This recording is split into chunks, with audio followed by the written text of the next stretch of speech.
In this video, I'm going to show you how to change language on X.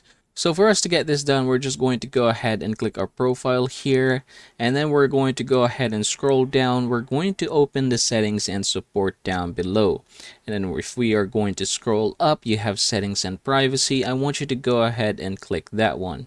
So from here, you can just basically search language here at the top, or you can just go ahead and scroll down below and you have accessibility and display and languages. Go ahead and click that one.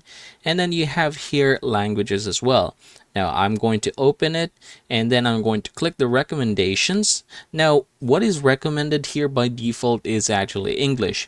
However, I'm just going to go ahead and click show more, and you should be able to see here all the languages possible for the app.